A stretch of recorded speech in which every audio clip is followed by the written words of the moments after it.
This is 7 National News, and in our top story, His Highness Sheikh Ahmed bin Saeed Al Maktoum, the chairman and CEO of Emirates Airline Group, toured the Dubai Health Authority's new airport clinic.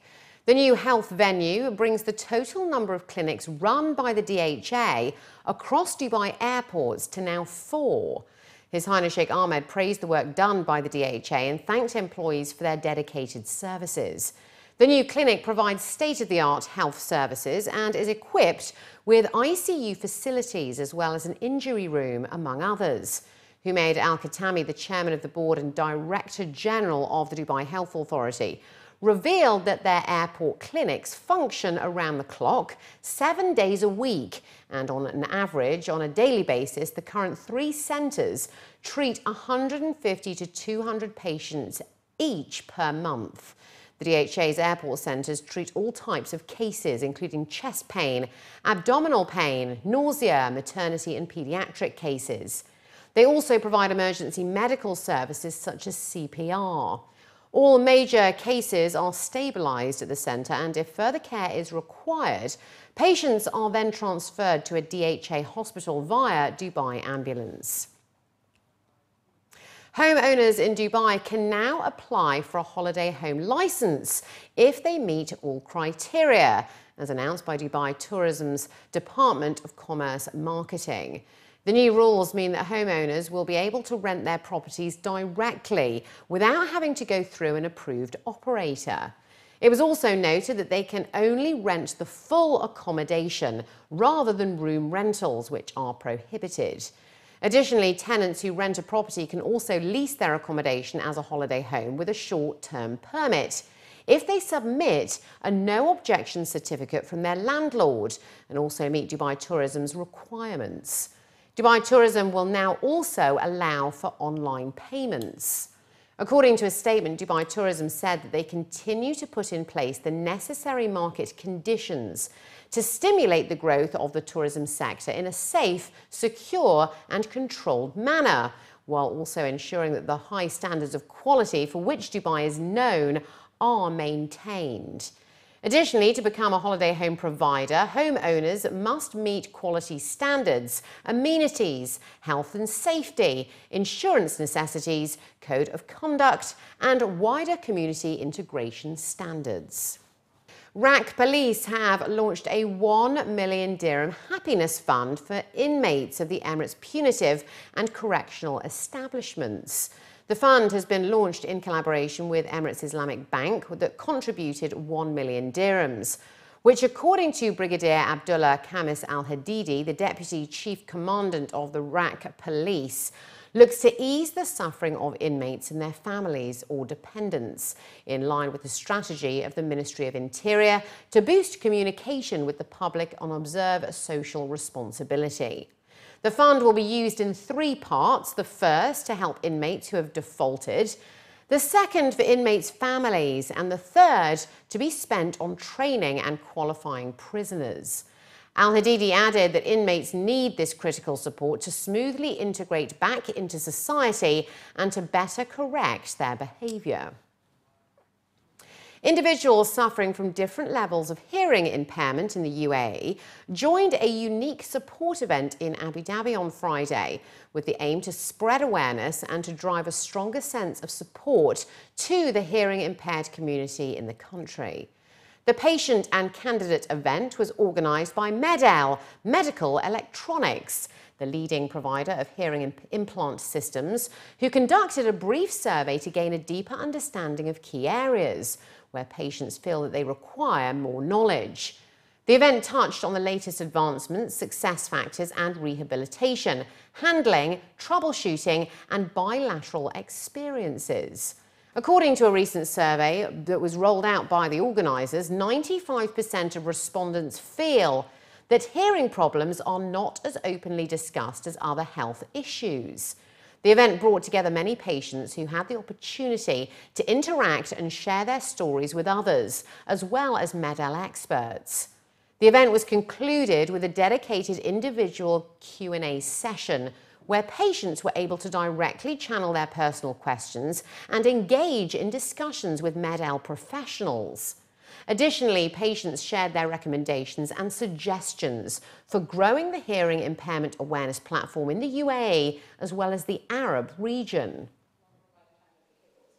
The hearing impaired community in the UAE is getting bigger and bigger. There's many patients that have already received cochlear implants, and there will be a lot of patients also in the future that need cochlear implants. So this community is rather large in the meantime, and yeah, we want to support them by being there for them, because a cochlear implant is getting a cochlear implant is a complex treatment, and to enable them to exchange with the professionals. The challenges in the region are mostly that that parents should undergo newborn hearing screening to find out whether there would be something wrong with their children's hearing or not.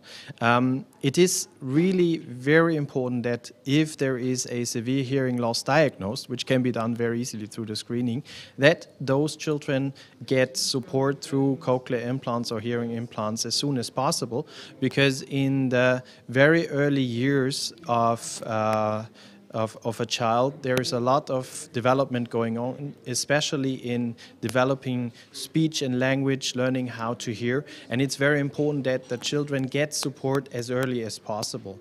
And we as MED-EL, we took the initiative to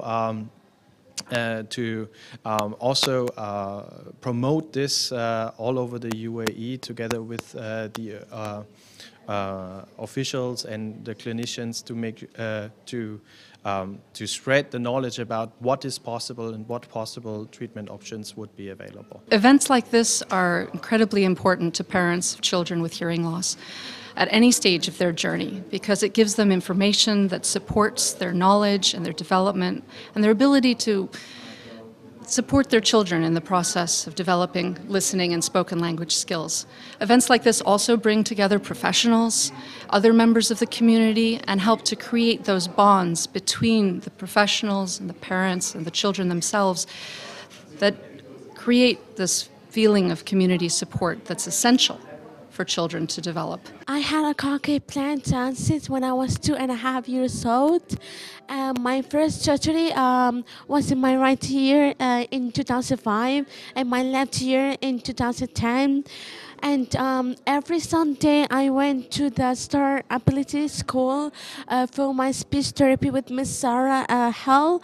In my school, I also gave the teachers brought a pen for me to hear properly and to understand the lesson. My favorite hobbies are swimming and basketball, and I'm so excited for swimming because I have a rondo for waterproof, and I'm so excited to wear it while I was swimming. And if I grow up, I want to be a doctor, to help people who have hearing loss. From next year, the public will be able to use Knoll cards to pay for park entrance fees. The announcement comes as the Road and Transport Authority recently signed an agreement with Dubai Municipality to operate and collect fees for public facilities run by the municipality via Knoll cards. The entry fees will cover Al Mamzar Park, Zabil Park, Mushrif Park and Creek Park. Abdullah Al-Madani, the CEO of the RTA's Corporate Technology Support Services sector, and Mohammed Abdul Karim Julfar, the Assistant Director General for the Corporate Support Sector of Dubai Municipality, both signed the agreement, which also outlines that the RTA must instill electronic systems to sell and recharge Knoll cards according to places, quantities and specifications defined by both parties. It was also noted that the new service makes parks accessible via smart gates, in line with the government's transition to smart services. And finally, looking to other news now, the National Media Council has selected architect Santiago Calatrava's design, inspired by a falcon in flight, as the winner for the UAE Pavilion for the Dubai World Expo 2020. Santiago Calatrava's proposal was formally selected following a 7-month design competition managed by Masdar, which saw 9 of the world's most renowned architectural firms submit 11 concepts. Each design was evaluated against specific criteria, including how fully the design expressed the main theme of the Expo 2020, connecting minds, creating the future, and how well it captured a distinct Emirati feel and a balance between the UAE's past and future. Commenting on the appointment, the Minister of State and National Media Council Chairman, His Excellency Dr. Sultan Ahmed Al Jaber, stated that the proposed design captures the story we want to tell the world about our nation. Our late founding father, His Highness Sheikh Zayed bin Sultan Al Nahyan, used falconry expeditions to forge connections between tribes and to create a distinct national identity, which ultimately led to the founding of the UAE. He added that now the falcon design will symbolise how we are connecting the UAE to the minds of the world and how, as a global community, we can soar to new heights through partnership and cooperation. The pavilion is expected to cover up to 15,000 square metres and will include numerous exhibition areas, an auditorium, food and beverage outlets, as well as VIP lounges.